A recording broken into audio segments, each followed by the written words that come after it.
Do you guys wear green often? I don't. This is actually the first and only green t-shirt I've ever owned. Don't ask me why. I just default to black usually. I know, random aside.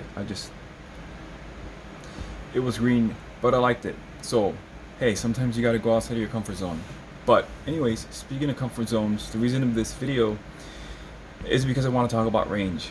I'm gonna talk about range from two separate angles. I'm gonna talk about range from poker and then from writing.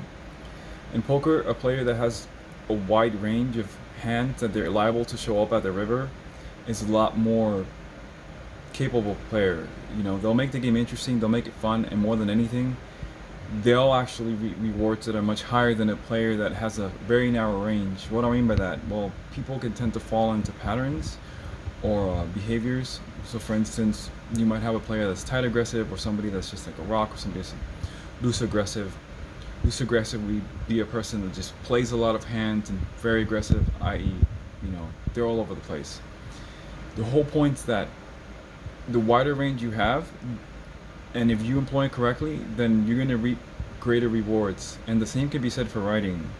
So, for instance, if you only write one type of poetry, if it's just dark, or if it's just, I don't know, love poems or whatever, then, that's nice. But the more range you have, the easier it is going to be for you to grip the reader and keep them, especially these days where a lot of the poetry shared is very short, and the lengthier pieces, if they don't have an intro sequence or an introductory line that's gripping, then it's easy to lose the reader, because how many people really want to go and, when you might not have a lot of time, how many people would want to read through a 20 or 40 line poem?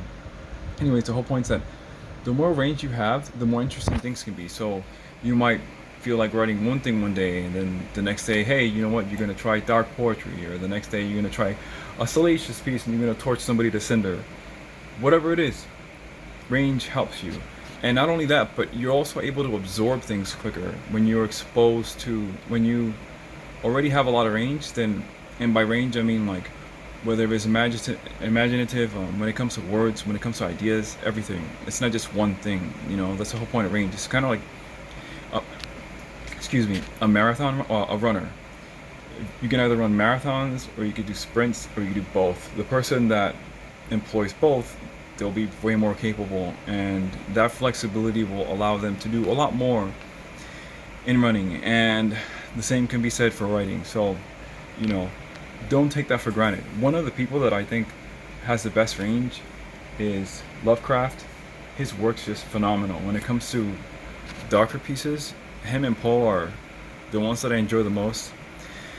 Except I gravitate more towards Lovecraft for specific reasons. But the whole point is they both have range, but I'll recommend people that are into darker pieces to do Lovecraft first. He's just more accessible for modern readers. But still, there's range there, and I enjoy it a lot. There's just so much to be said when somebody can paint a black canvas and about 1,000 different shades of darkness. So hopefully you guys got something from that. What about you guys? Do you guys do anything to proactively add to your range? Yes, no, maybe so? Let me know. Talk to you later. Bye.